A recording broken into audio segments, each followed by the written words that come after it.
Joined by Anne Barnard, the New York Times reporter and head of office of Syria for so many years, but unfortunately she couldn't make it.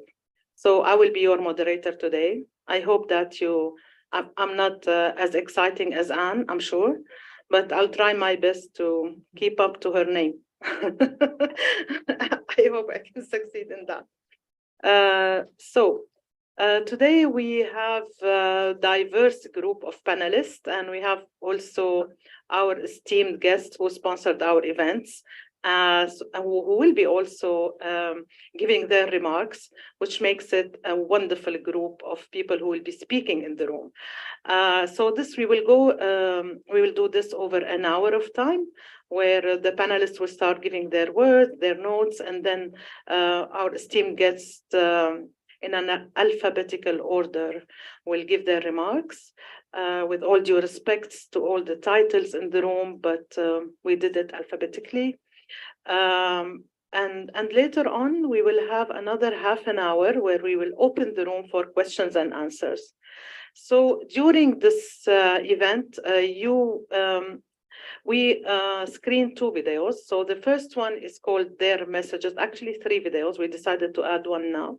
So the first one is called Their Messages and is part of an exhibition called Wave that tells the story of the Syrian women's political movement more broadly, like not only as our gathering, but also the history of the struggle of Syrian women to have meaningful political participation.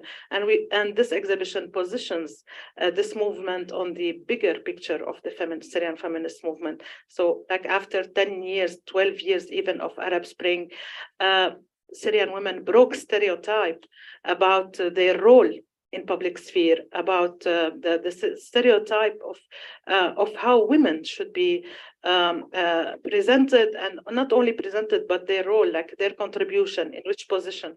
And this is like an introduction to what we are trying to do here today and why we are here today.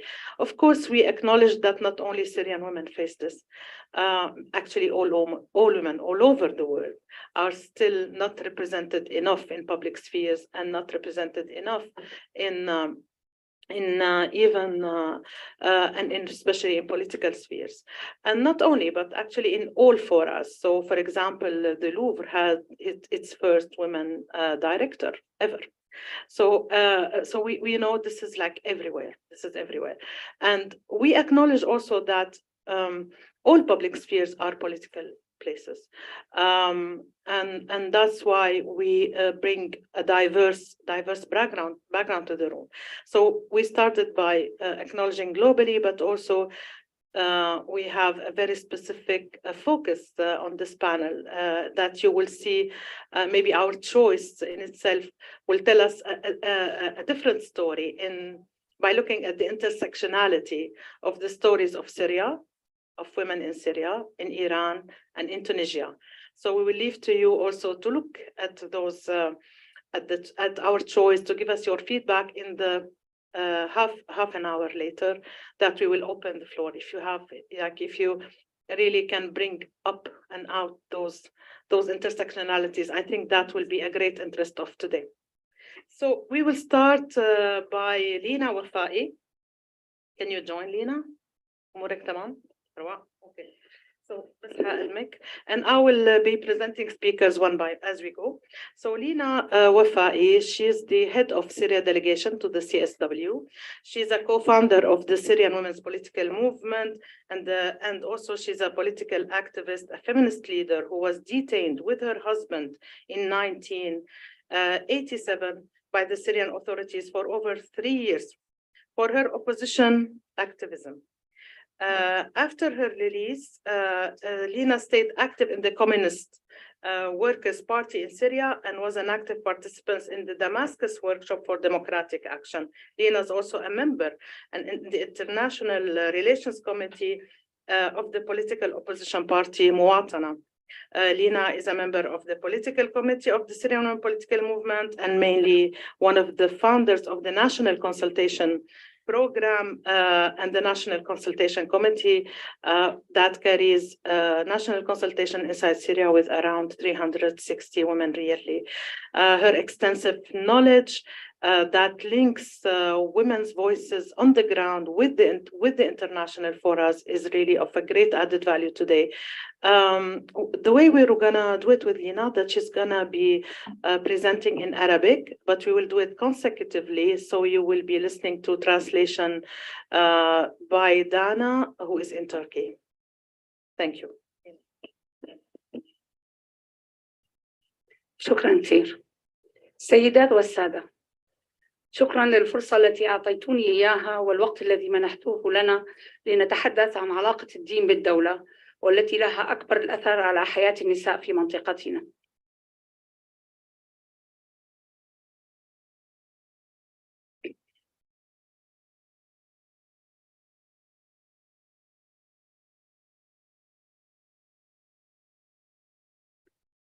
اسمي لينا وفائي، عضوة مؤسسة في الحركة السياسية النسوية وعضوة في فريق المشاورات الوطنية في الحركة، وكنت أعمل كمهندسة مدنية قبل اللجوء.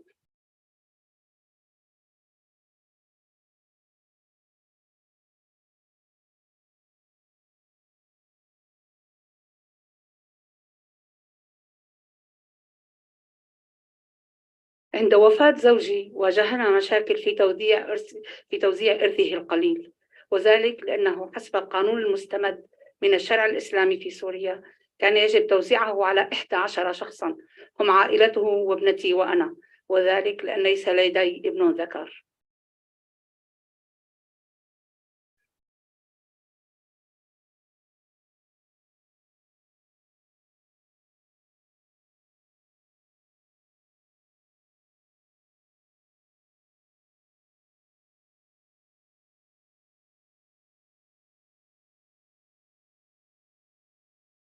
يأتي اجتماعنا اليوم بعد الزلزال المدمر الذي ضرب سوريا وتركيا يوم 6 شباط وخلف أكثر من 50,000 ضحية وشرد العديدين.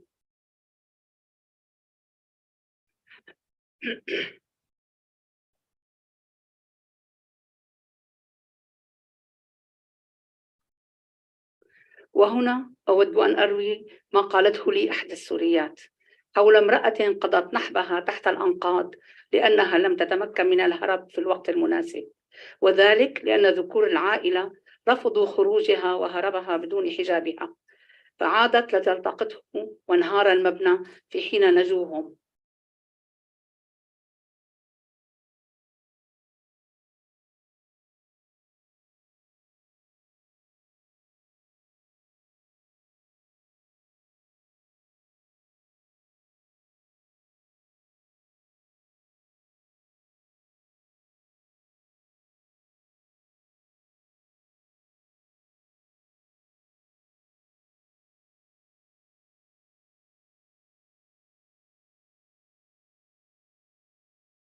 هذه الحادثة توضح أثر الدين في حياة النساء في بلدنا، فهو يرسم لهن حياتهن من زواج وملكية وحضانة أولادهن والولاية عليهم والإرث، وفي هذه المرة اختار لهن موتهن.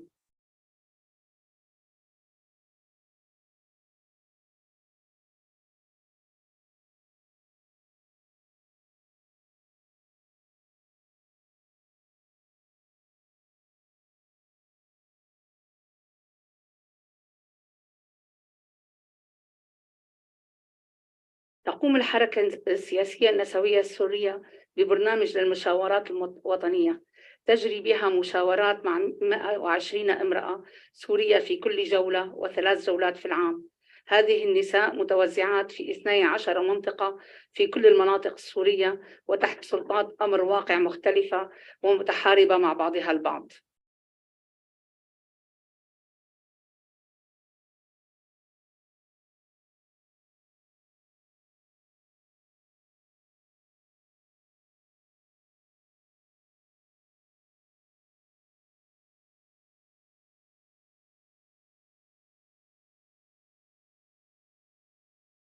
تنتج الحركة بموجب هذه المشاورات ورقة سياساتية تتناول موضوعا محددا من وجهة نظر السوريات، وقد أصدرت 11 ورقة حتى الآن. الجولة الأخيرة من المشاورات والتي انتهت منذ أيام قليلة ولم تنجز ورقتها بعد هي عن علاقة الدين بالدولة وعن شكل هذه العلاقة التي تحقق مصالح السوريات من وجهة نظرهن، وهذا ما أود الحديث عنه اليوم.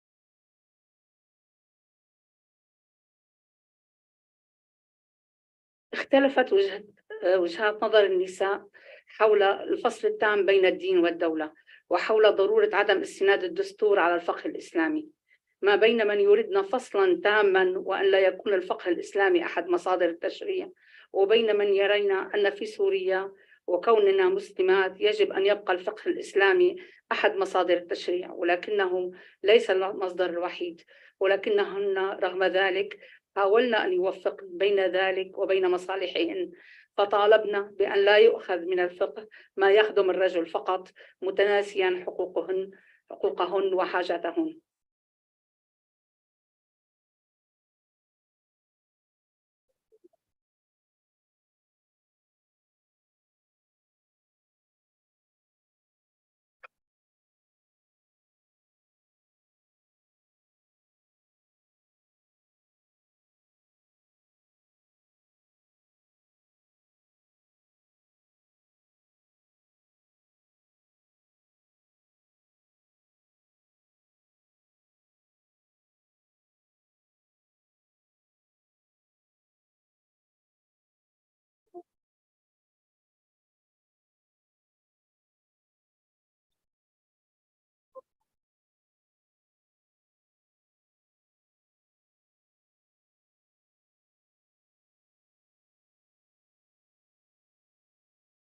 نتج الفقه الإسلامي من تفسير بعض الفقهاء للآيات القرآنية، وطبعا كانوا كلهم رجال، وعليه فقد تم التفسير وفق مصالحهم دون الأخذ بعين الاعتبار سياق الآية وزمنها والحديث المرتبطة بها.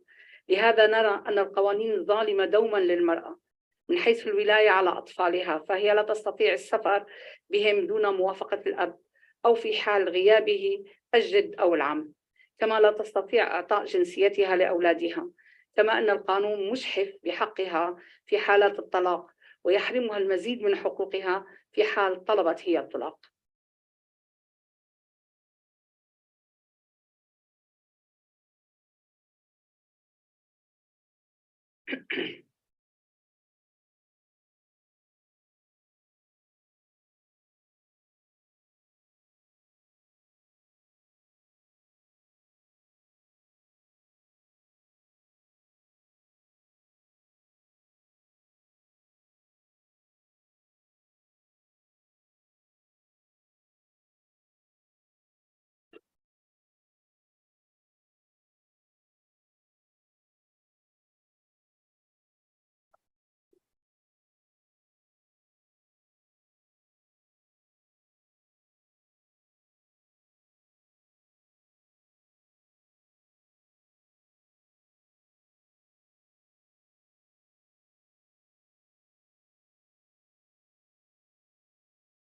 النساء التي تم المشاورة معهن أجمعنا أن النظام السوري لم يكن علمانيا حقيقة، وأنه ادعى ذلك. فالدستور السوري ينص على أن الفقه الإسلامي أحد مصادر التشريع، وقوانين الأحوال الشخصية المختلفة تستند على الدين، ولذلك هي تختلف من طائفة لأخرى، ولكنها تلتقي في عدم إعطاء المرأة حقوقها وفي النظر إليها نظرة دونية تحرمها المساواة، كما أن الدستور ينص على أن دين رئيس الجمهورية هو الإسلام، وضمنا يحصر الرئاسة بالرجال، وهو بذلك يحرم فئات كثيرة من الشعب السوري من هذا الحق ويؤسس لمواطنة منقوصة بحقها.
هذا عدا عن علاقة هذا النظام مع النظام الإيراني الإسلامي المتشدد ومع رجال الدين في سوريا، والتي استخدمها الطرفان لتمرير مصالحهما، والتي زادت السوريين فرقة وانقساما. قالت إحدى النساء في شمال شرق سوريا أن رجال الدين يخدمون السلطة دوما، فرجال الدين الذين كانوا يخدمون سلطة الأسد تحولوا لخدمة الفصائل المسلحة ومن ثم لخدمة داعش، وهم الآن يتحدثون بما يخدم الإدارة الذاتية. إنهم يستغلون الدين ولا يخدمونه.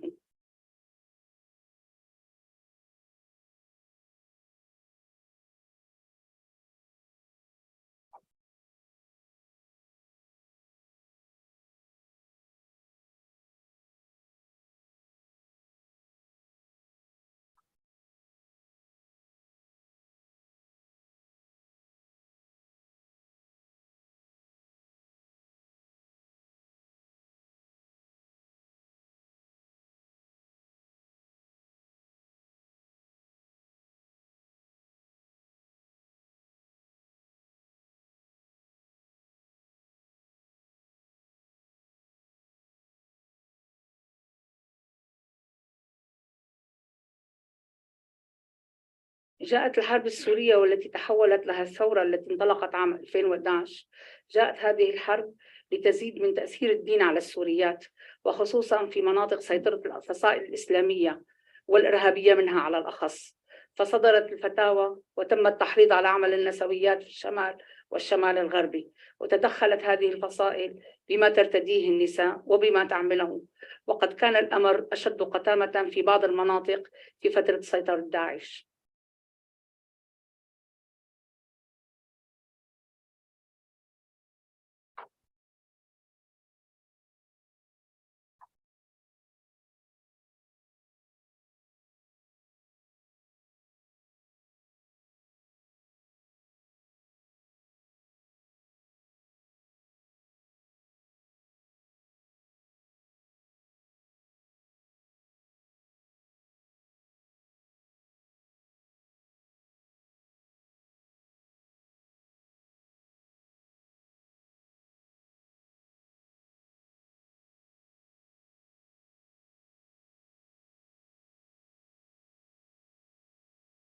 أكدت النساء على أهمية حرية المعتقد للجميع دون تدخل من أي قوى خارجية مجتمعية أو سلطوية، كما أكدنا على أهمية ممارسة هذا المعتقد بحرية تامة، مع ضمان عدم التعدي بذلك على حريات الآخرين، وعلى ضرورة احترام معتقدات الآخرين وتقبلها.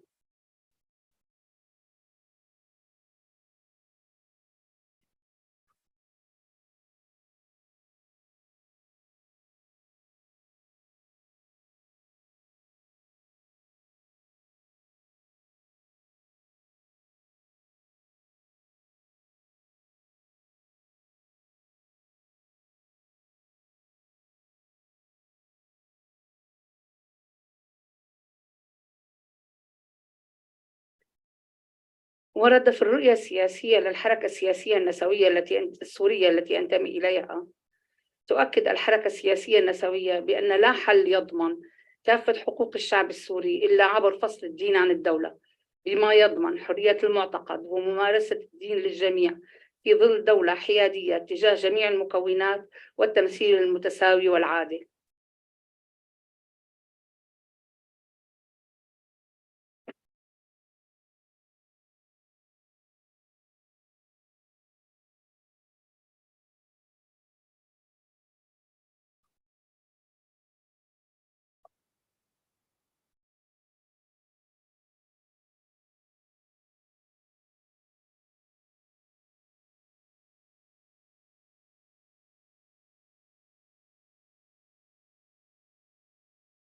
وعليه أعيد التأكيد على ما يلي. أولاً ضرورة تفضلي. أولاً ضرورة استناد الدستور والقوانين على شرع حقوق الإنسان بما يضمن مساواة كاملة للجميع ومواطنة متساوية دون التمييز على أي أساس كان.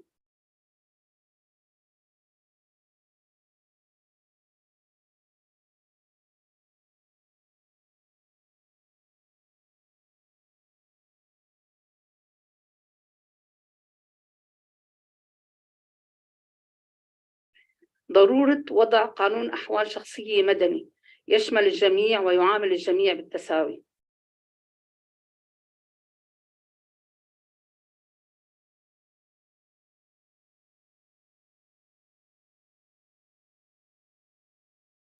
ضرورة ضمان حرية المعتقد في الدستور وممارسة الشعائر للجميع.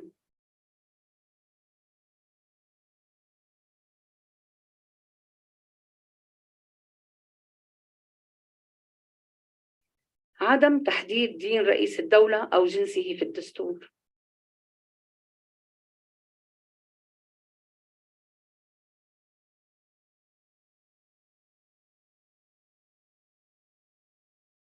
وفي النهاية لا أستطيع إلا أن أذكر وأتذكر النساء اللواتي قضين في الزلزال أو اللواتي شردهن ونزحن للمرة الثانية أو الثالثة على التوالي، والتي هن الأكثر ضعفا وهشاشة، وأطلب أن تبقى احتياجاتهن ببالنا جميعا وأن نسعى لدعمهن، وأؤكد أن لا حل لمعاناة السوريات والسوريين إلا عبر حل سياسي شامل.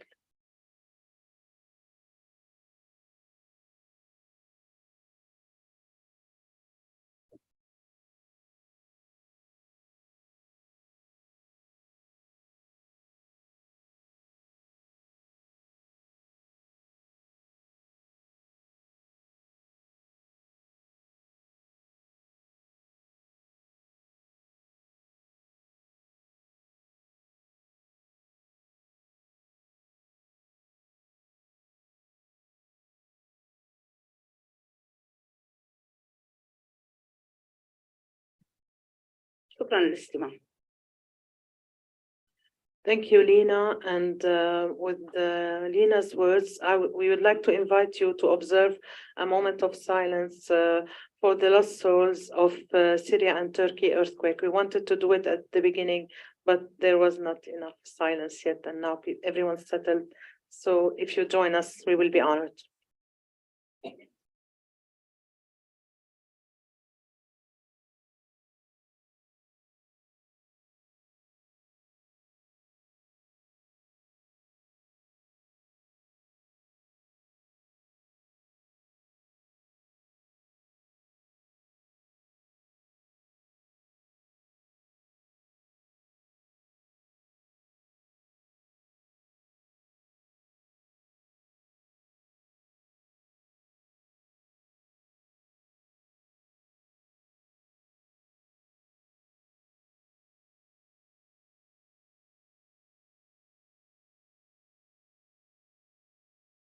Thank you, everyone. We are conscious that we are a bit late, and this was supposedly the time where our guests will start giving their remarks. So I would like to ask everyone in the room if it's okay to continue with our panelists, or if anyone would like to, who is really in need to leave. Can you just notify me now? Because we do not want to. Oh, thank you. That's so generous. So we will move now to Ahlam. Ahlam, we are so excited to have you with us. You know, Ahlam is a vibrant feminist from the Arab region. Like her vibrations, they cross all the region. She's a Tunisian feminist who graduated from the Political School of the Council of Europe. She has an MBA in Political Sciences, International Relations. She worked on her thesis entitled Women's Rights in the European Neighborhood Policies in Maghreb region. Ahlam was the program coordinator for Men and Women for Gender Equality at UN Women Tunisia. And before joining ONU Femmes, she was the executive director of Solidarité Laïque Tunisia on 2 programs of French cooperation. Also, Ahlam was the civil society expert at Democracy Reporting International Tunisia, among so many things. Ahlam, I'll leave you to continue on this. She's the co-founder. Oh my God, no. Oh my God, that's my son who insists. I'm so sorry. Ahlam is the co-founder of the first LGBTQ association in Tunisia. And also she was the general secretary of Association Tunisienne des Femmes Démocrates, one of the most impactful feminist association in the Arab world. Ahlam, the floor is yours. Thank you, Alma. I'm Ahlam Bousrouel. I'm mother. I'm feminist activist. I think it's my first identity. It will be my last one also. I will try my best to speak in English. So as a French speaker, it will be very challenging, but I will do my best. In Tunisia, Tunisia has known a clear evolution of women's rights, but this evolution was already started several decades ago. It has just been strengthened with the feminist movement this last 10 years. The lifting of the reservation on the CEDAW, which is done in 2011, and which has concretized only in 2014 by making this lifting official with the General Secretary of United Nations given impulse to this evolution, of women's rights, and particularly to the feminists who did not cease to plead for the equality, one of the principles of the citizenship. Equality was our fight, and still, until today, our fight. For the religion, the fight was present at the time of the Constitution in 2014, especially. Our association, I'm coming from Democratic Women Association, has always, and my association has always considered the laicity one of the fundamental for all feminist fight. And laicity was one of the things that we reclaimed and we asked to be clearly applied when it comes to law and it comes to constitution. So we start our mobilization, and it's thanks to that in 2012 and 2013 we were able to face the proposal of the Constituent Assembly, which claimed the complementarity. As you know, it was a long fight and a long way for Tunisian women to refuse the complementarity in 2014 and to ask for equality that was finally in the Constitution of 2014.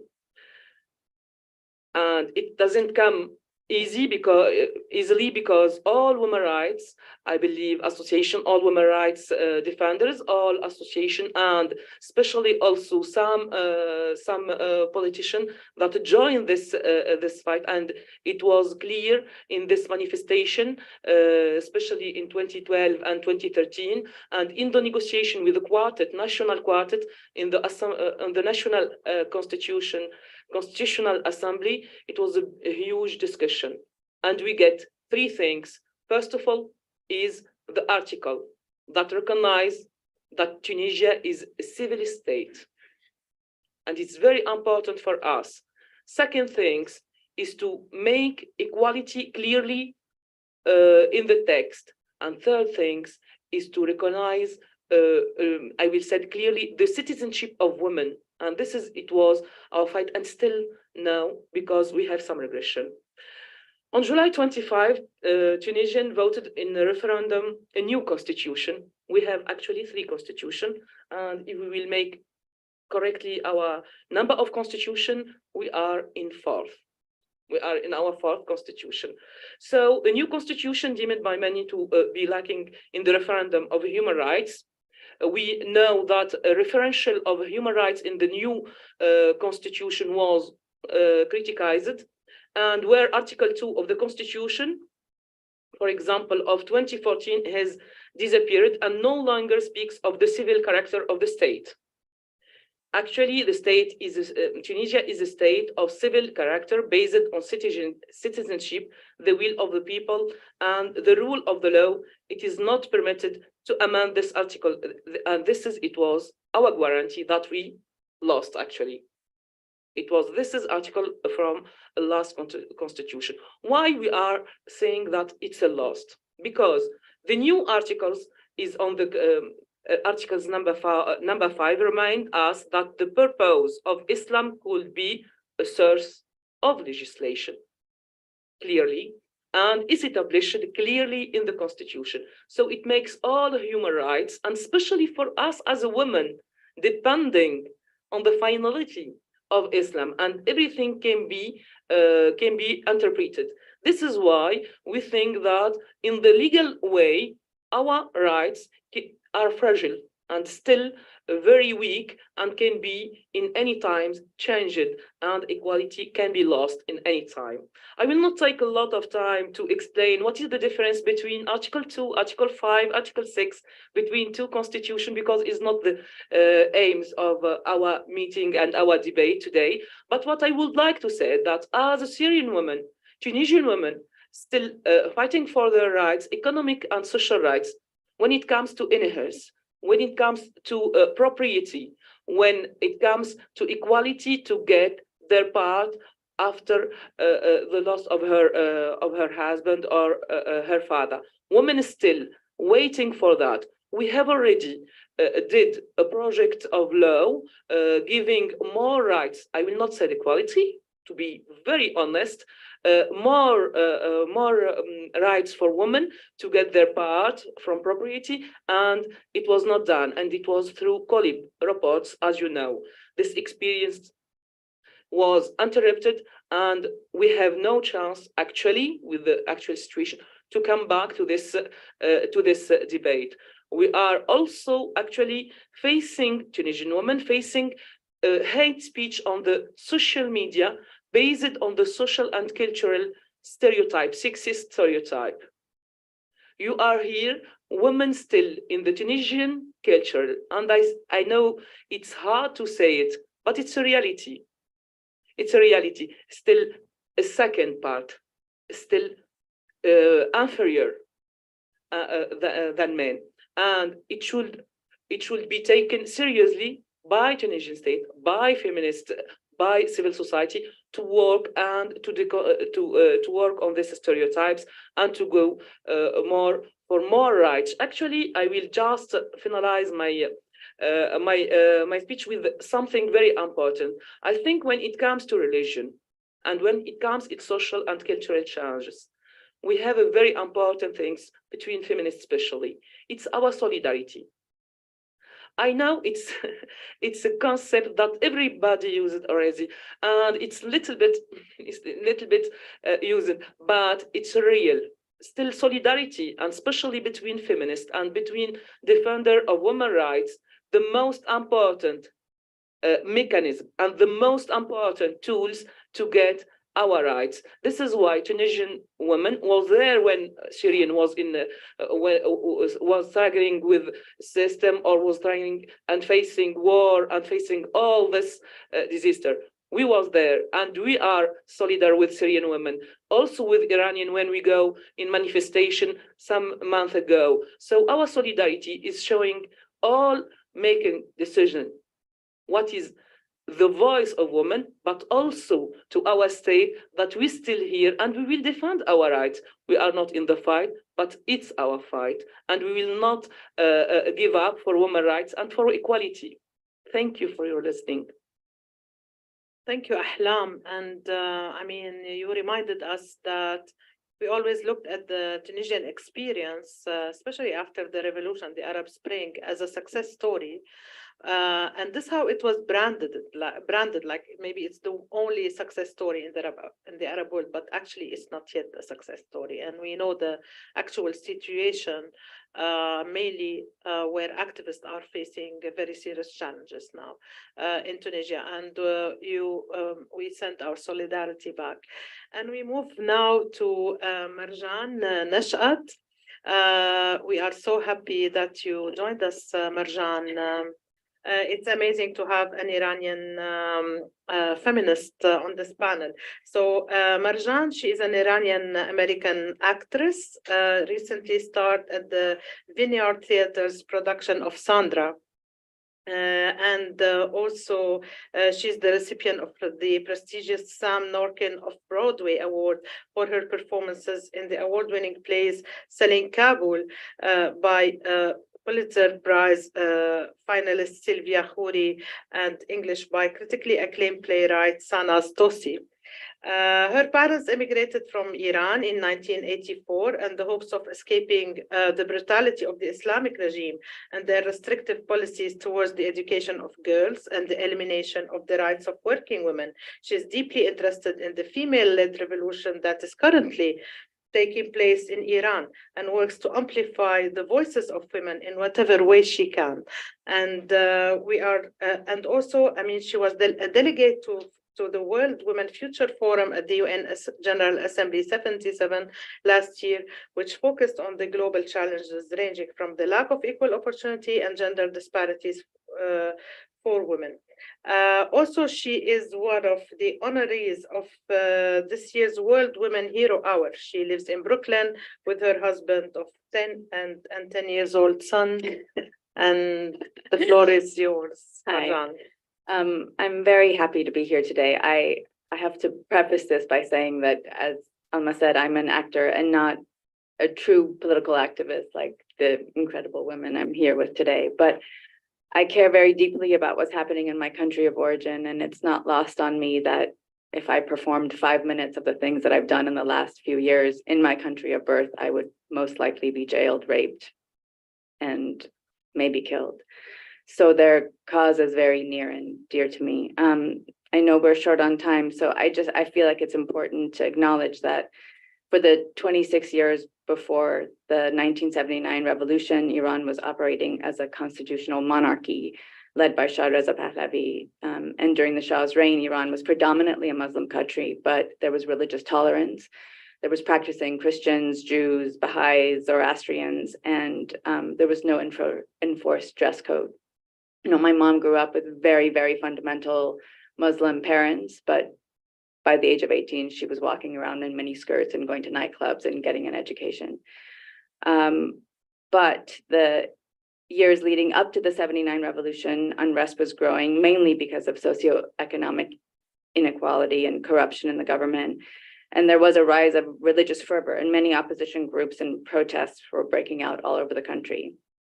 And they were fed by messages from the then exiled Ayatollah Khomeini. And Khomeini worked to unite the different opposition groups behind him, avoiding specifics that might divide the factions, especially that he planned for total clerical rule. And in January of 79, the Shah fled. Khomeini flew in from Paris and established himself as the supreme leader of Iran. In the first couple of years, he turned against all the factions that had helped to overthrow the Shah, the communists, the social democrats, the Islamic modernists.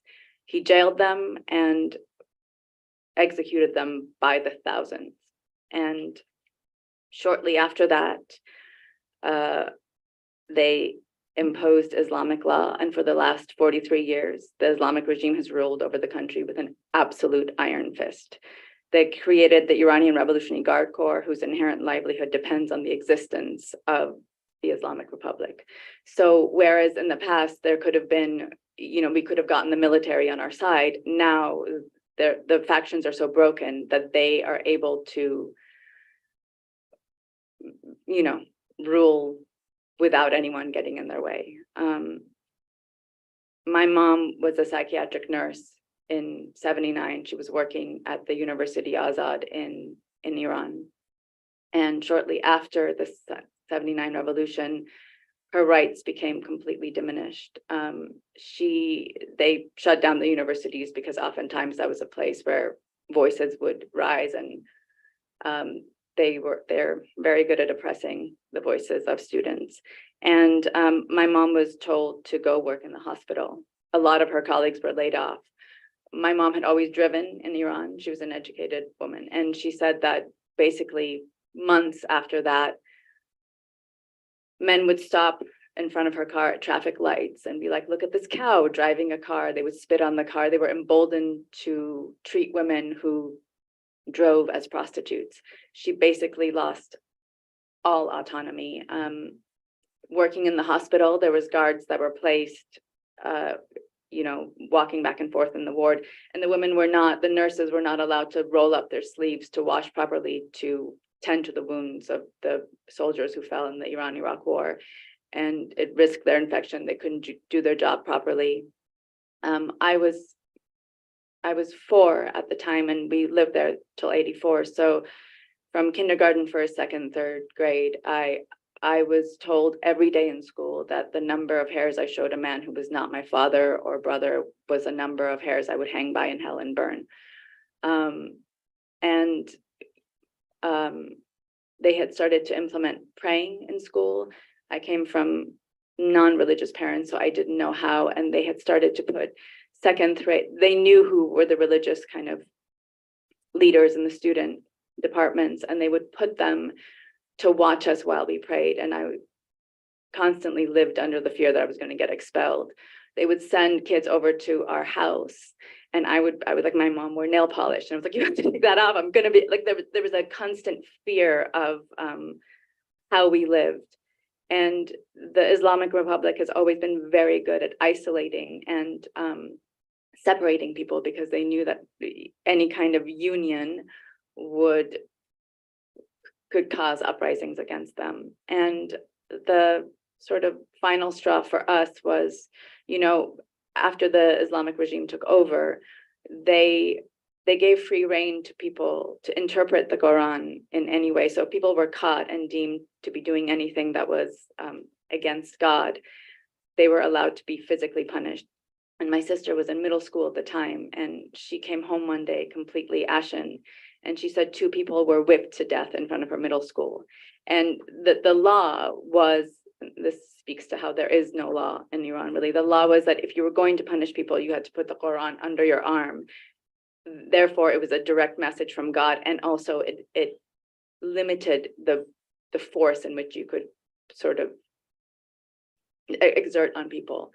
And these people had sort of put the Quran aside and whipped these people so hard that they died. And this was in front of, 12, 13, 14-year-olds, and they were encouraged to chant.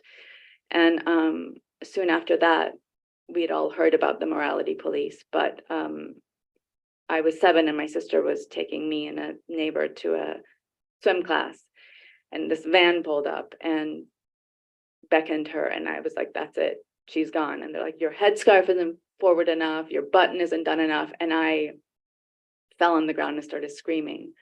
And I think they realized there was going to be 2 unchaperoned girls on the street, and they let her go with a warning. And that's essentially, after that, my parents bribed whoever they could to get us out. And it seems very likely my cousins, who were boys, did not have the same opportunity, because girls were sort of deemed less useful because of the war going on. Anyway,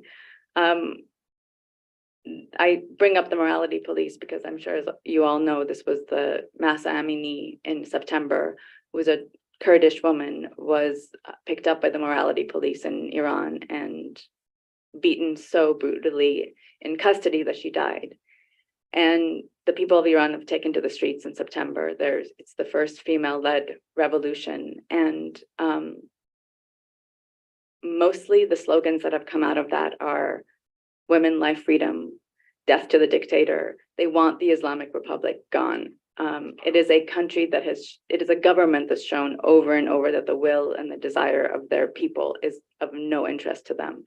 They interpret Islam the way that they want. They have, I think, imprisoned over 17,000 protesters for being on the street asking for their basic human rights.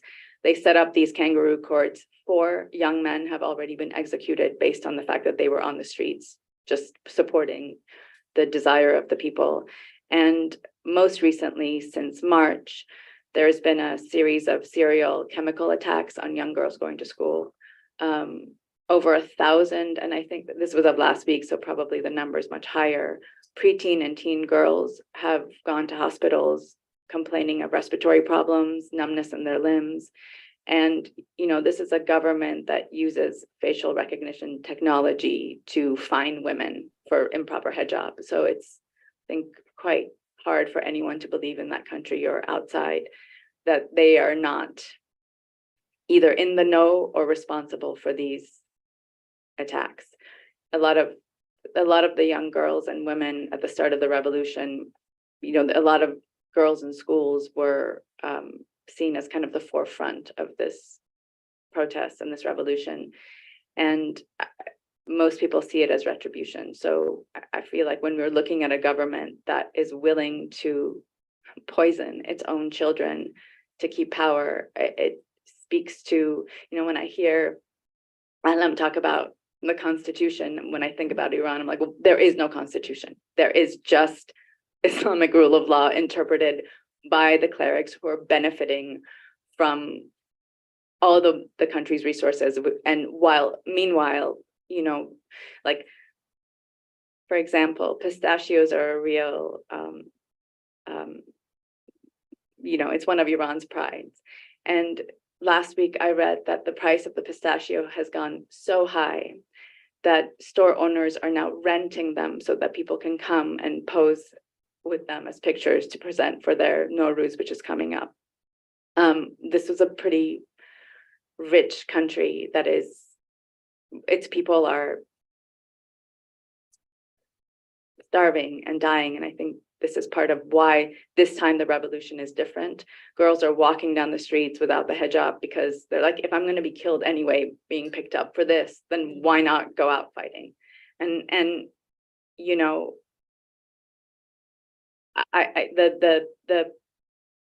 the call from all the people that I talked to, and from what I understand from the beginning, has been, you know, part of the way that the government suppresses these protests is going out and shooting innocent protesters, but also cutting off the internet and letting their voices not be heard on the outside. And this time has been different because there's been huge kind of social media campaigns, and people have been amplifying those voices more and more, and people are somewhat more aware. So they haven't been able to suppress it as strongly as they have in the past. And so I think one of the biggest asks from the people of Iran is to continue to amplify their voices and to bring their stories out. And it's not that they want, you know, what happened in Iraq. They're not asking for people to come and bring democracy to Iran. They want the Islamic Republic gone. And part of the solutions that have been presented is to ask the EU to designate the IRGC as a terrorist organization. They are terrorizing their people and have for the last 43 years, and to begin to take meetings with opposition leaders to legitimize the fact that they exist, and they are people working very hard to present an opposition to what's going on there. But I don't think for them, reform is really an option. Thank you. Thank you so much, Marjan, for giving us another side of maybe the same story. So as Salman Rushdie said, no people whose word for yesterday is the same as their word for tomorrow can be said to have a firm grip on the time. And with this quote, like, we invite everyone to speak with us a narrative for tomorrow. And this is our call today. By presenting three facets of the same situation, of the same context, we affirm that we as women suffering from the not separating religion from state, and this is affecting all areas of life, as we have seen today, from education, from schools, to health, to work, to even earthquake, which is fascinating for us as Syrians today, to be in a position where the earthquake is our priority today, but we couldn't separate this from this issue that is so connected. And while seeking our freedom, we are at the same time confirming and affirming the right of everyone to practice their faith and religion, and but let it be separate from public life, let it be separate from rights more broadly. So we thank you all and for listening, and now we move to inviting and giving the floor to representatives of our co-sponsors for today's event, and we will go by alphabetical order. So please, you have the mics, and feel free to take the floor. So we start with the EU, who are our host today. We thank you, first of all, for giving us your venue. This was very short notice at a very hectic time. We really appreciate being in this room. So we start with His Excellency, Mr. Bjorn Olafsku. Yes, that's me. Thank you very much. Welcome everyone to the EU delegation. I find it very difficult to come in right now, I have to say. You know, the voice of a UN bureaucrat is going to sound extremely stale and rigid and far away from reality. But I just wanted to then, you know, put aside maybe my script and just say that, first of all, welcome to the EU delegation. Thank you for the co-hosts. Also, I just want to assure all the speakers today that the countries that are co-hosting this is really standing up here at the UN for your rights, for the human rights of women and girls everywhere, every day. And it happens to be the CSW this week, but it's not just this week. We do it every day of the year. But having listened to you, we also understand how far we still have to go in our own societies, but you are representing situations that are just so risky.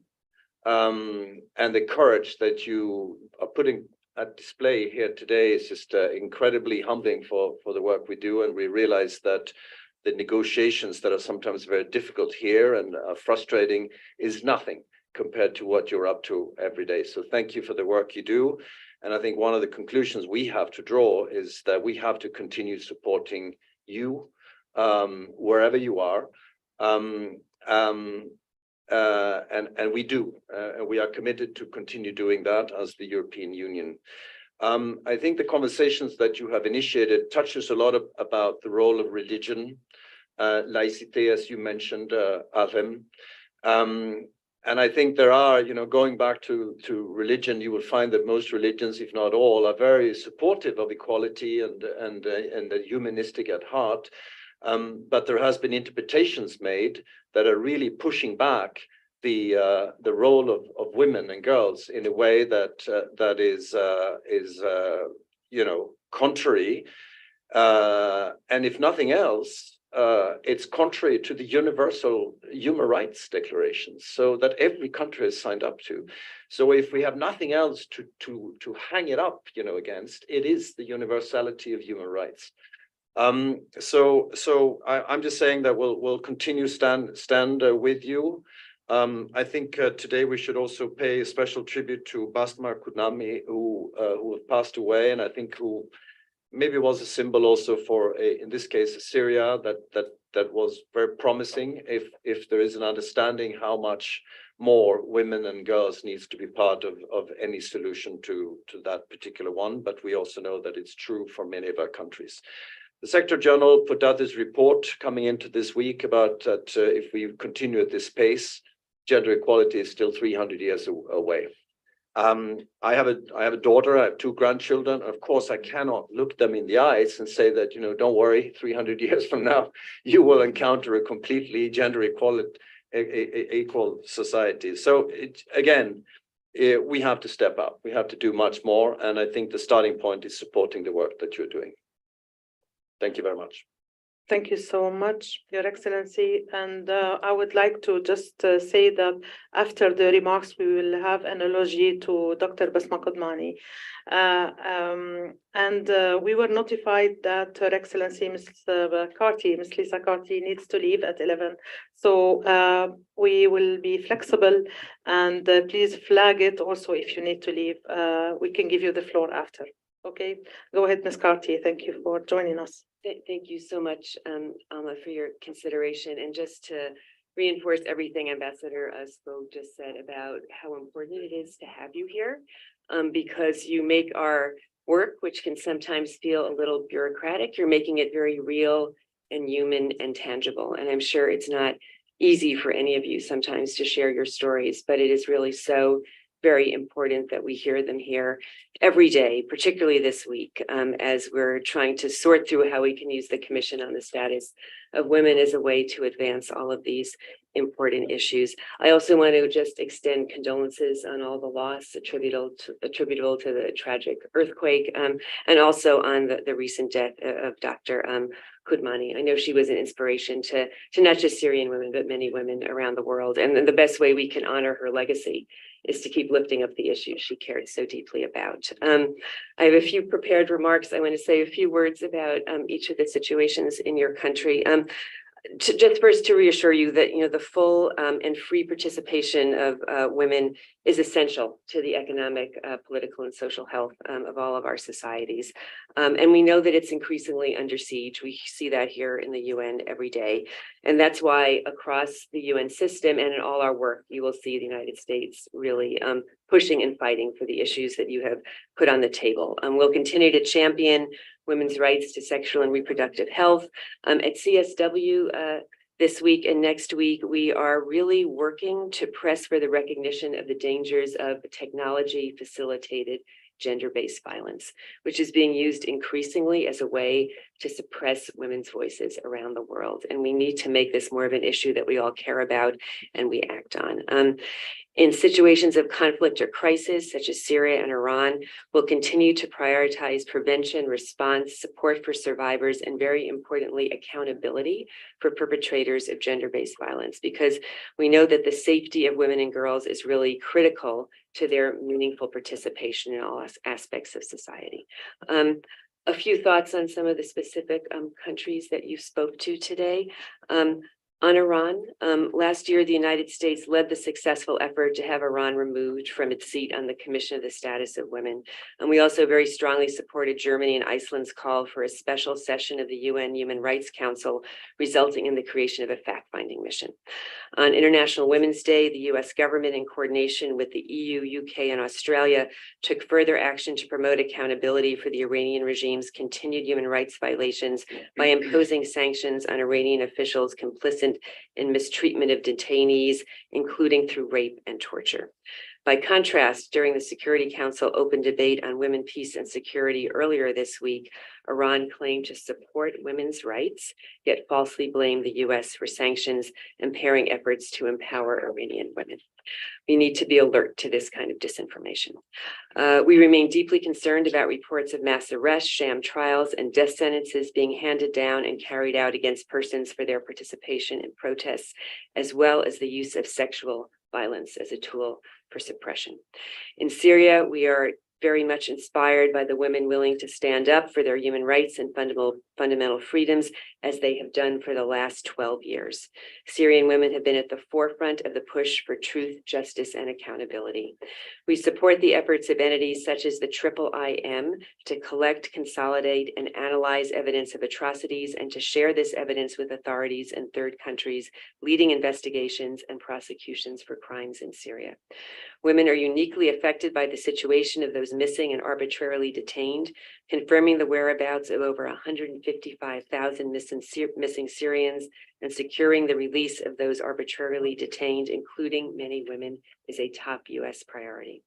Last year, we announced our support to establish a new UN entity focused on clarifying the fate of those missing and detained. This idea has been driven by women-led Syrian civil society organizations for many years, and we'll press that any entity created should be victim and survivor-centered.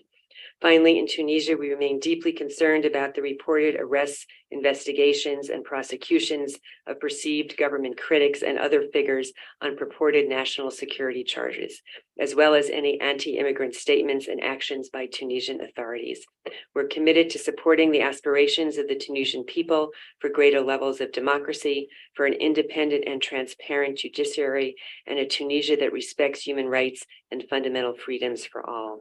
Women are central to this effort in Tunisia, as they have been across the region, and we will continue to stand with and support their calls for a return to democratic governance.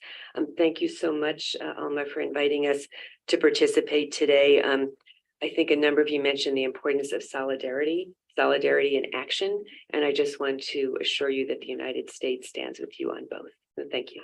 Thank you, Ms. Carty, for your meaningful words and your presence and solidarity. Thank you. You may leave. So because it's difficult to, I'm just aware that it's difficult to get out. So would you like, you will go out the other side? Okay. So just feel free to stop me. Okay, so now we will continue in alphabetical order unless anyone would like to flag their need to leave now. Okay, so we will move now to Albania. And we thank you for your sponsorship. So Mr. Arian Spasi, please, the floor is yours. Thank you, Madam Salem. It's an honor to be here in this event organized by the Syrian Women's Political Movement in partnership with several countries, as you said, including Albania. It was an opportunity to learn about the efforts and challenges to improve women's citizenship, as it was mentioned here before, in Syria, Tunisia, and in Iran. As we celebrate the International Women's Week Day, while the Commission on the Status of Women is meeting to advance women's rights globally, women worldwide, including in the above-mentioned countries, continue to fight for their rights and freedoms amidst transition and conflict situation. The increased global pushback on women and girls' enjoyment of human rights is alarming. The use of indiscriminate violence, particularly on women and girls, is one of the biggest indictments of failure to respond to the human rights violations. Legislative and policy measures aimed at eliminating discrimination against women and girls in all spheres of life and advancement towards substantive gender equality are needed. We should also focus on the issues that affect directly women and girls, like those of detainees and missing persons. Families need to know about the fate and whereabouts of their missing loved ones. Establishing a mechanism on missing persons in Syria should remain an imperative. Accountability for human rights violations that have taken place in all three countries must be ensured. This is crucial to achieving sustainable transition, peace and development. Alleged perpetrators must be brought to justice. The UN Security Council and the international community must be united and coherent in asking to countries' authorities to comply fully with international humanitarian law, human rights law, and United Nations Security Council resolutions. Credible justice and sustainable peace will only be achieved if human rights are respected. Without genuine political transition and accountability for atrocities and violation of human rights, there can be no hope for a better future. Sustainable peace and security, development and prosperity will be achieved through inclusivity and not exclusion. Since the adoption of the Security Council Resolution 1325 in year 2000, women, peace and security has turned into one of the most dynamic topics, not only for the Security Council members, but also for the wider UN membership. We need to work more in bringing the work of women at grassroots level, including conflict zones and in peace processes. The only path to end human suffering, to protect civilians, especially women, from all acts of violence, the only way to bring an end to conflicts is the respect for UN Security Council resolutions, for international humanitarian law, and for human rights. I thank you. We thank you so much, Mr. Spasi, and to Albania for sponsoring us. This is the first time, I believe, Albania sponsored us at the CSW. So it's exciting. Thank you. And now we move to His Excellency, Mr. Robert Rye. And I would like to here to stress our gratitude to the continuous support of this Peace and Stabilization Program of Global Affairs Canada. This program has enabled the movement for over now 4 years, approximately, to flag our leadership, to give us accessibility and mobility, and to impact the Syria political process, and mainly also, of course, to contribute to the flourishing of the Syrian women's meaningful political participation. So we thank you for it, and the floor is yours, Ambassador Rye.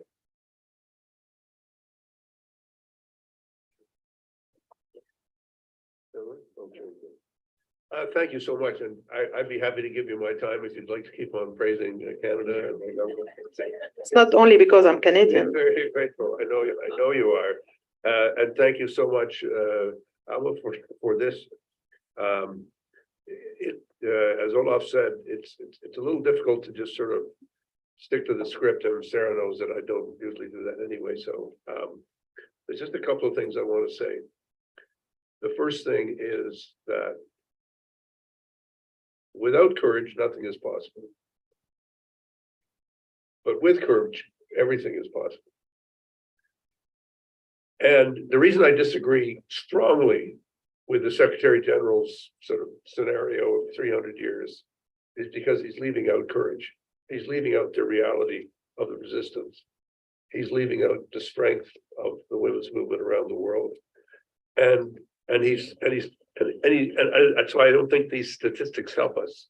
I think what helps us is to reinforce the fact that what's holding us back is fear and conformity, and governments outside being afraid to confront tyranny and misogyny and patriarchy.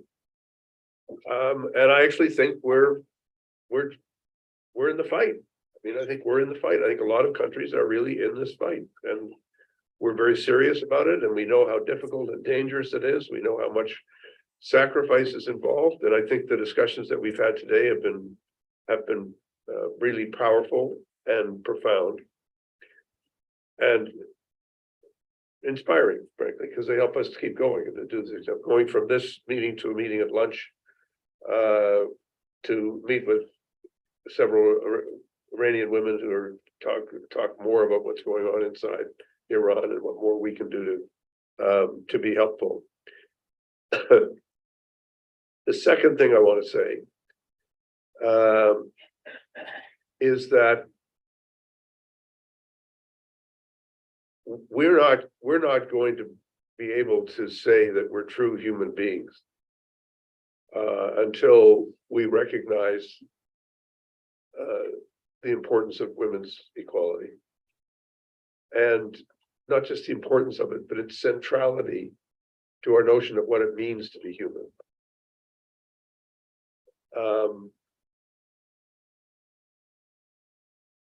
Both patriarchy and imperialism have in common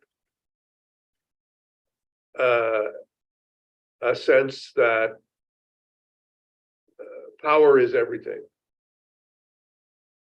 and that being a man or being an imperial country, being the biggest country with the most arms and the most weapons, gives you the right power to do anything. And that's just not right. It's not that it's not right, morally right. Of course, it's not morally right. It's also not correct. Because when we start to really think about our humanity, it's not based on our ability to rule over other people.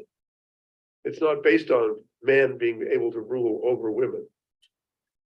It's based on our understanding about the importance of empathy and kindness and justice, and that those are critical parts of being human. Every world religion shares some of these ideas. I don't think there's a religion that goes out and say, cruelty is a good thing, and you go out and be cruel to one another, that's good.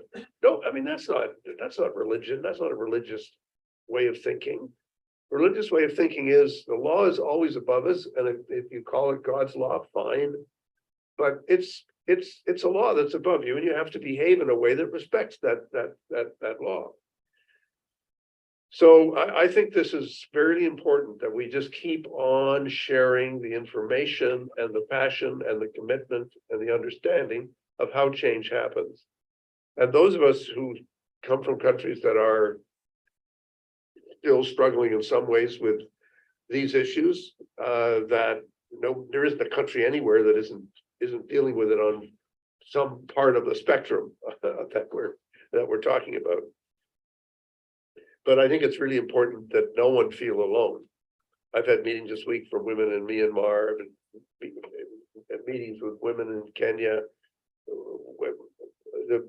A woman came to see me when I was in Doha over the last weekend, came to see me and talked about what's going on in South Sudan. You go around the world, you see there's horrendous situations going on, just horrendous. But what makes a difference is the fact that we're fighting. That's what defines us, is that we're fighting. The worst thing would be if everybody stopped fighting and everybody just said, oh, this is the way it is. That would be 1984.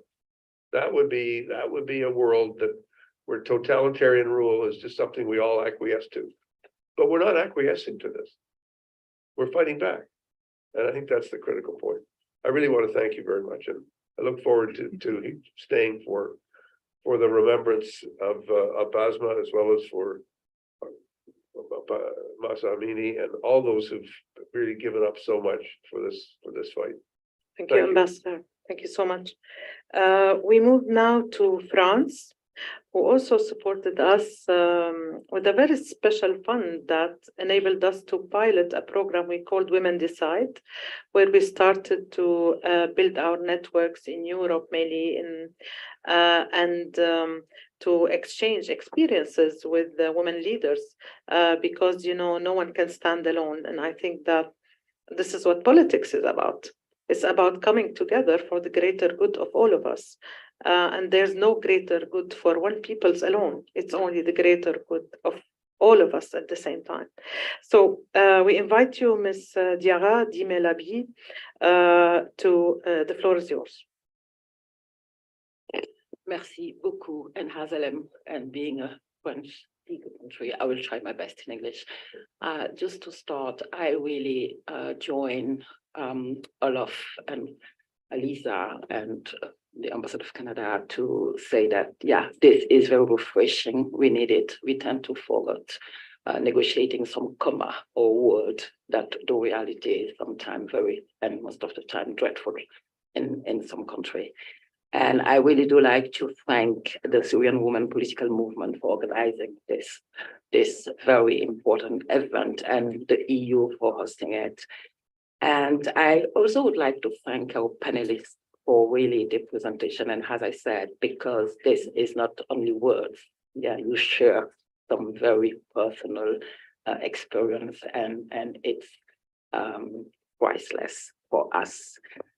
We need to salute the courage and the effort and the commitment of all activists and women and human rights defenders in the region, whether we're talking about Tunisia, Syria, Iran, the MENA region, but also everywhere around the world, because I think that I tend to say that universality, this fight is the very universal. It's not only ours, it's everywhere, and we are dealing with, as said by Canada. We, as France, we're really very proud of being a co-sponsor of this event, because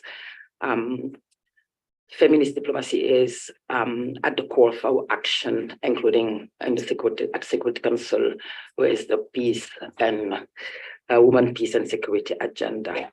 We done a lot here, the UN, to talk about the vulnerability of women, but I also would like to emphasize the strength of women, because of that strength. In Tunisia, Syria, and Iran, women have always been at the forefront of protests for their own rights. They're not just sitting there waiting for others to give them that right, and I think it is important. And then all of them, like all of us, have been asking relentlessly for equal rights between men and women. But unlike us, most of them did and still do it at the cost of torture, arbitrary detention, and sometimes death. And in Tunisia, for instance, Lina Ben-Meni engagement at the very beginning of the revolution made her a role model. And thank you, Alam, for your commitment first, and your very long and standing commitment, and for reminding us that we need to be vigilant, because, as you said, the new constitution shows some fragility, and we need to really avoid any pushback. So for us, it's important. We are going to commemorate the 12th anniversary of the beginning of the civil war in Syria. And I especially want to pay tribute to the fight for a free and fair Syria, led by Basma Kotmani, who passed away a few days ago. So looking forward. And as she stressed it, in a very early stage of the civil war, promoting women's voices is crucial to achieve a sustainable peace. And I think Lina emphasized the crucial role of women in your statement when you were talking about peace, development, and I just definitely agree on this. Syria, along with Turkey, has also been struck by a devastating earthquake on the 6th of February. And we know that women and girls have been more impacted. And we are mobilized along the United Nations Agency and NGO to deliver help to all people in need while taking into consideration the women and girls' specific needs. But humanitarian need will remain dire if the regime unfortunately persists in not engaging on an inclusive and tangible political process based on Resolution 2254. In Iran, also, women and girls have been at the forefront of political protest and change, and their voice urgently have to be heard. And thank you, Marianne, for reminding us that at some point of time, it wasn't like that. At the end of the day, that helped us have, even if the situation is really dreadful right now, some kind of hope that we may revert back how it was for women, at least the freedom they were. And I commend everyone. I know another Marian story, and I know about how Iran was because of Persepolis. So really, really, really happy. And last December, the Franco-German Prize of Human Rights and Rule of Law has been awarded to Masha Amini and the women of Iran for their courageous fight for freedom. And France is very proud to stand by all those who fight tirelessly every day to protect and promote human rights. The fact is, states should be protective of the rights of their citizens, regardless of their gender. And we are strongly attached to the principle of separation between religion and states, as we believe that civil status is the best way to guarantee freedom. And again, Lena said it, especially when it comes to religious and where interpretation or misinterpretation is just the fact by some who has other interests than the interest of the citizen, as you said, Marianne, or the woman. So it's very important. And as a country, coming from a country where life is very important, I just have to say amen to the vision and the wish of the Ambassador of Canada on the world we should be living in. On this way, I can say amen. Full respect for the human rights and fundamental freedom for women and girls, as well as the effective participation in society, are not only objectives to be achieved, but are also crucial conditions for sustainable political and economic development, social cohesion, stability, and peace. Women and girls' rights are the main casualty on the civil war in Syria and the political turmoil in Iran. In Syria, a long list of NGO and UN agency report based on various testimony point out the systematic use of sexual and gender-based violence, rape, and other acts of sexual violence carried out by government forces and associated militia during the operation at checkpoint and in detention, formed part of the widespread and systematic attack directed against civilian population and amount to crime against humanity. In Iran, we witnessed the widespread, brutal, and disproportionate use of force by the Iranian authority against these peaceful protesters, including women and girls who are demanding full and equal respect for their human rights and an end to violence, oppression, and discrimination. And the recent suspected poisoning of thousands of schoolgirls are very concerning.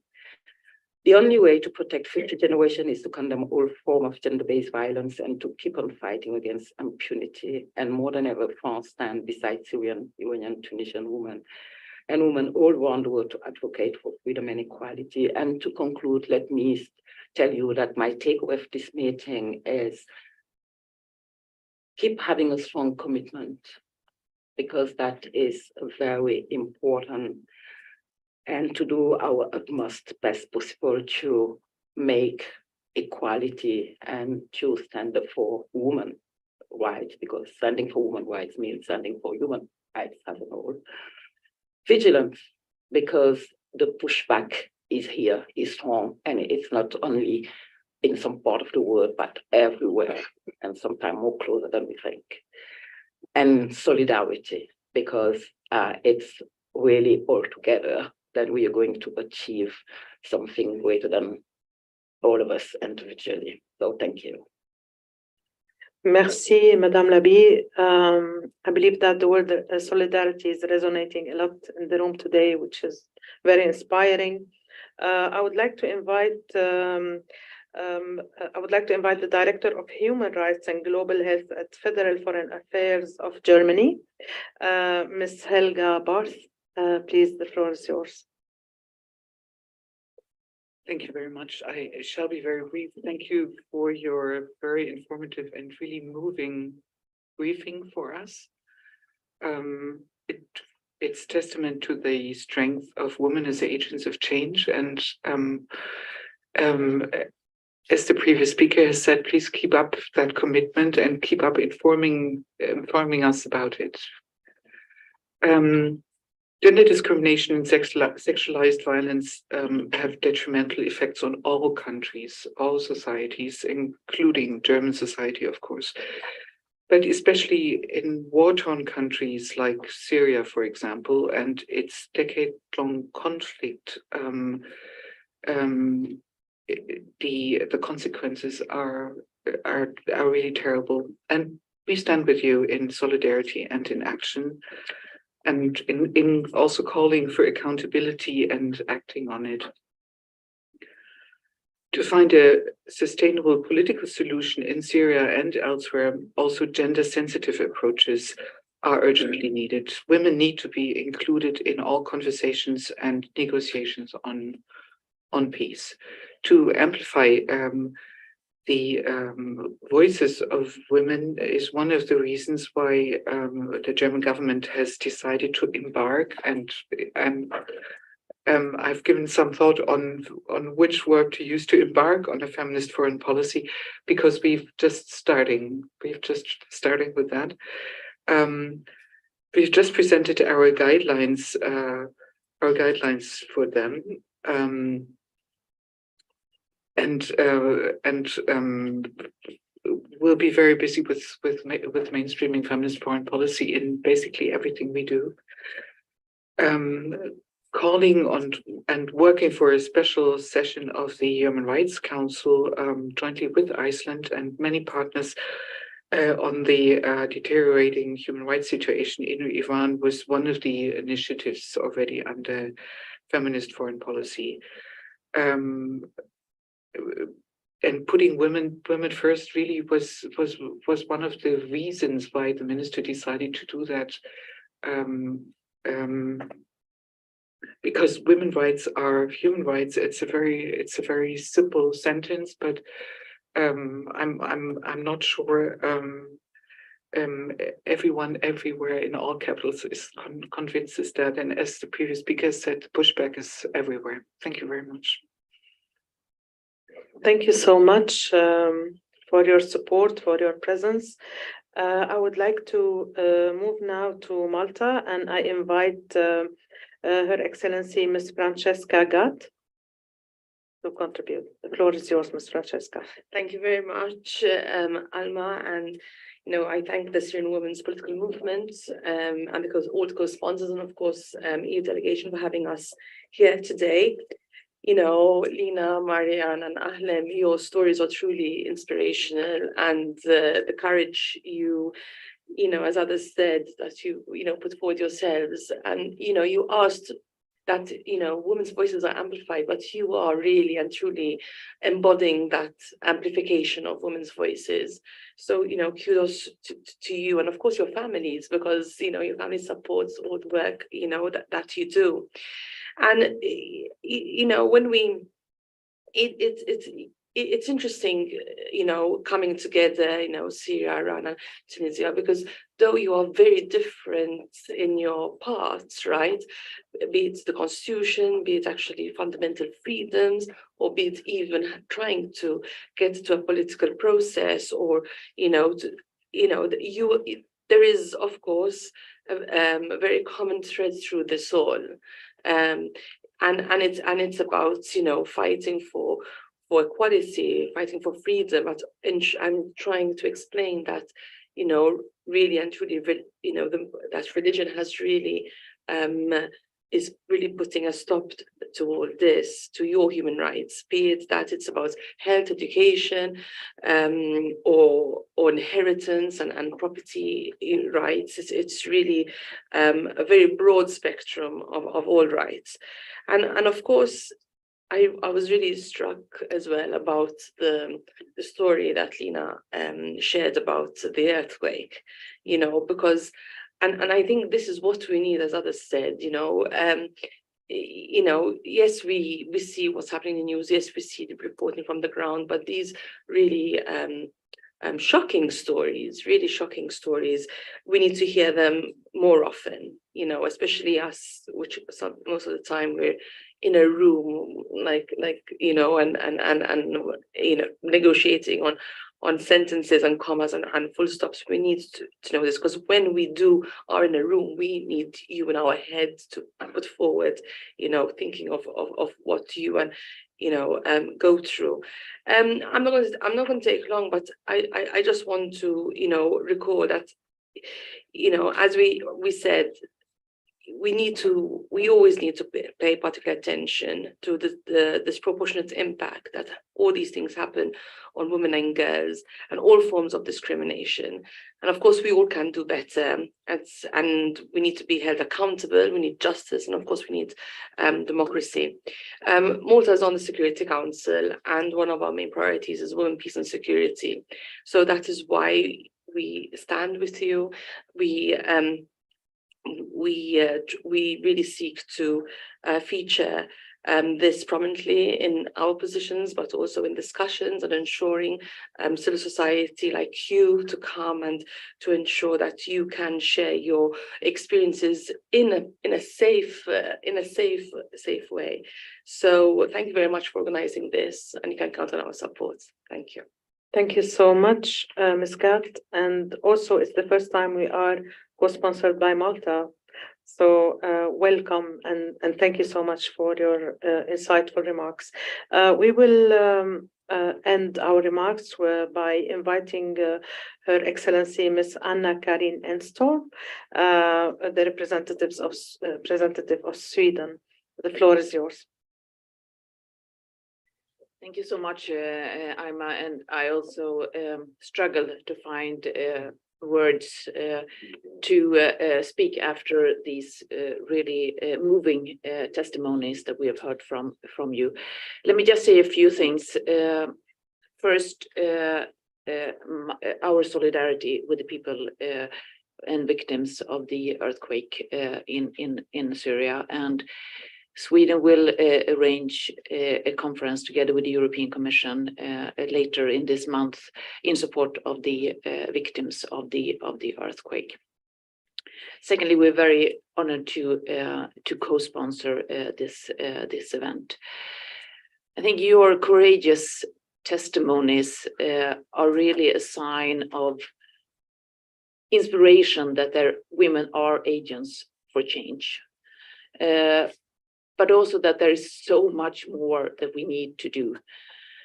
And I really pay tribute to those in the Security Council that are working with the women, peace and security, but I find it appalling that almost 25 years after the Women, Peace and Security 1325 was adopted, the percentage of women that are involved in peace processes are still in the single digits.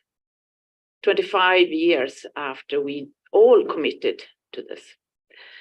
Secondly, I want to say that the gender equality is at the core of our foreign policy, the Swedish foreign policy.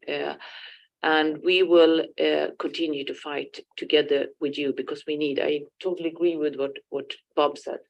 We really need to continue fighting, and our policy is built on the rights, representation, and resources of women, and I think these are all connected, because if women do not have rights, they cannot be represent, they cannot be empowered to take part in the political life.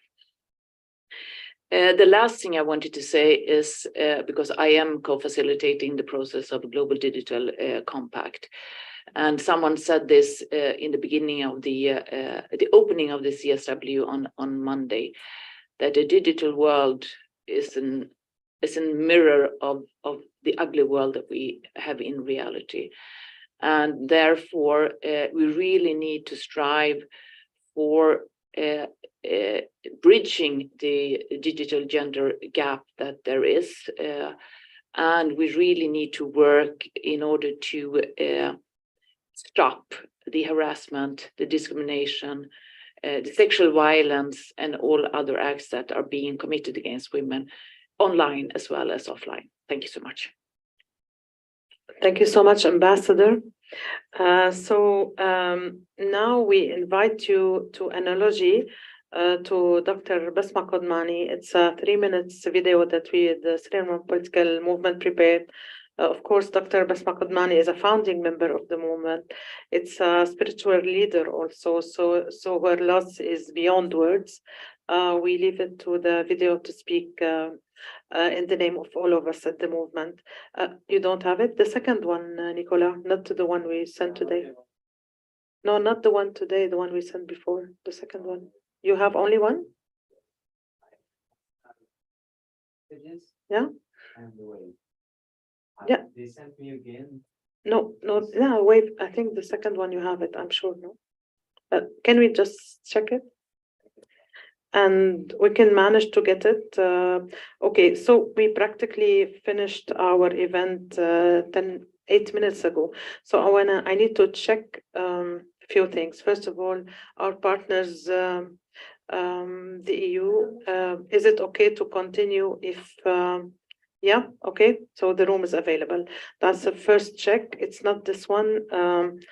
And let's try to send it to you now, okay? While we do the floor. So now I also want to do another check. Would you be willing to stay for an open floor for like 10 minutes maybe? And then we will finalize with the video. Yeah, okay. So if anyone needs to go, we absolutely understand, and we thank you so much for staying with us so far. So I will just do a break for 2 minutes to allow our guests who would like to leave to just leave, okay? And also to make sure that the video is here. So 2 minutes, and then we continue a conversation for those who are still willing to speak and ask our speakers.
Back again, we have our esteemed guest, Ahlam, Marjan, and Lina. So anyone would like to ask a question?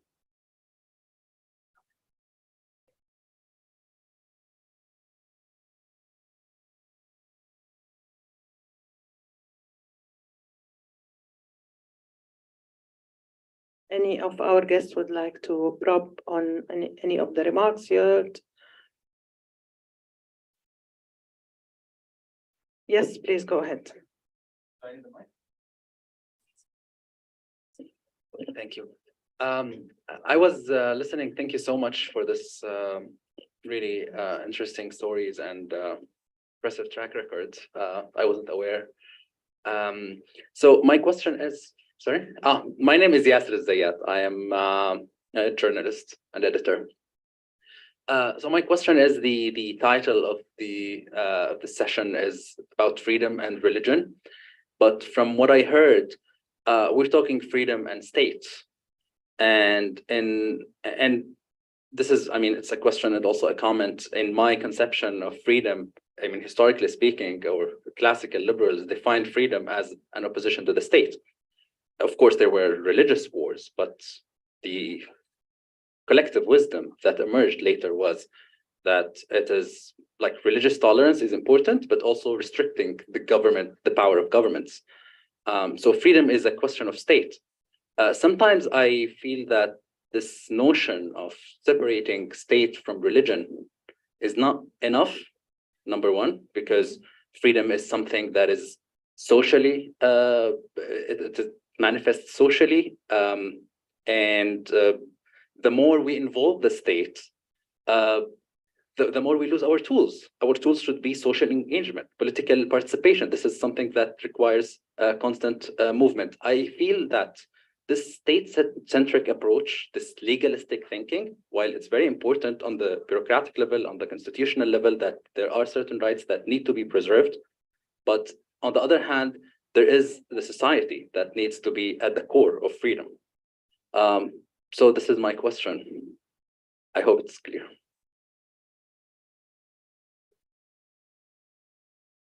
Yes, Ahlam, please go ahead. I think it's because my presentation, it was not mentioned yet, but I think it's normal that it's not enough. I agree with you. It's not enough for the separation of power to be, and especially between religion and state, to be just a legal way. This is why I spoke about cultural. This is why I spoke about social media. This is why I still saying that it's not just affairs of states. I'm not here to say what I should do with my state. I know what I should do. I know well, and I'm doing that. But I'm here to say that we are facing, all of us, the same problem. And religion is not a problem just of religion. Is a social cultural problem. And what is the problem? Is the patriarchal cultural. And patriarchy is a power, and is a male power, and is the same face. When they became in the summum of the power, it's just masculine. No feminism, no feminist, no feminine conjugaison. Comment je vais le dire en français, en anglais, ça, Alma, si tu peux m'aider. On ne peut pas conjuguer le pouvoir au féminin. Lorsqu'on arrive au sommet, il ne se conjugue plus au féminin. Il résiste au féminin. So it's more complicated. This is why we need to work on stereotype. This is why we need to deconstruct, to make a real and systematic and structural deconstruction of stereotype. All of us together. This is why solidarity is important. It's not just a solidarity between person and between women. No, international solidarity, one of the concepts that we lost, the importance and his impact. Of course, solidarity between feminists, but also solidarity between all of us to facing in our society all this challenging. I will finish by something very important. It's very important also to keep separation clearly in the legal way. You know why? Because as you see in Tunisia, actually, we have some fragility in our constitution, and we can lose. Already we lost parity directly. Some weeks after our constitution, we lose a parity. This is why we should guarantee that no, we didn't miss anything in the legal way, and after that, cultural and social coming. But both are important. I agree with you. Thank you, Ahlam. And we will finish with few words by Lina, and then we will screen the video. And feel free to leave as we finish.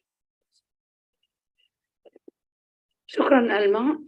شكرا لسؤالك. لا نعتقد أنه هناك يمكن الوصول إلى الحرية بدون قوانين. القوانين هي الخطوة الأولى. قطعا بعد القوانين هناك توعية مجتمعية، هناك العادات والتقاليد. مشكلتنا ليست مع الدين.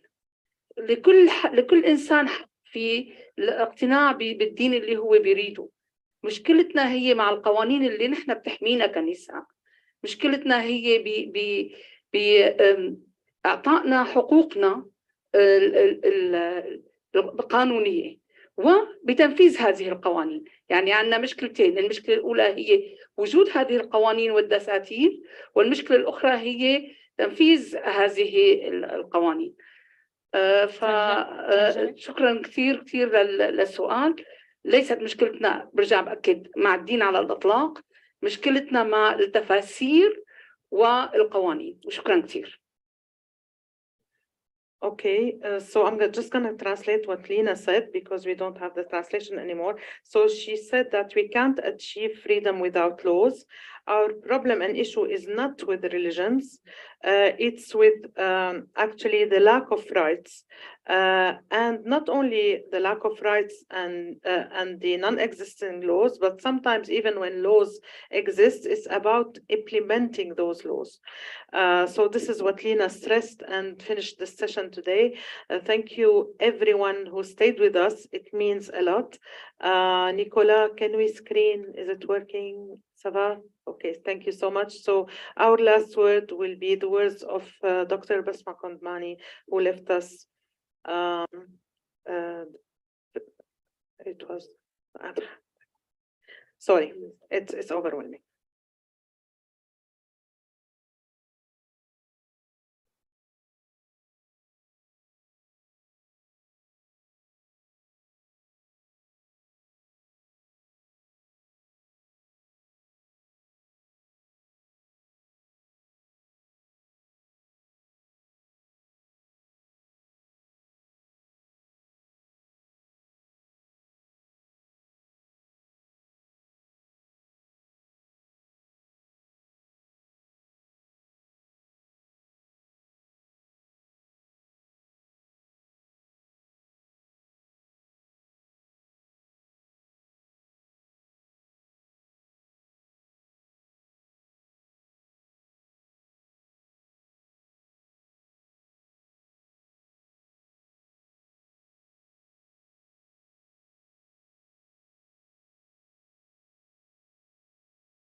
May she rest in freedom and may her legacy last. thank you all for joining us, for staying for this special moment. Thank you. Our event has ended. And Nicola, maybe we can screen the video of faces to also, while our guests leave the room. Those are the faces of our members to inspire us to always be together and follow that wave that is of freedom that is bigger than us all. Thank you.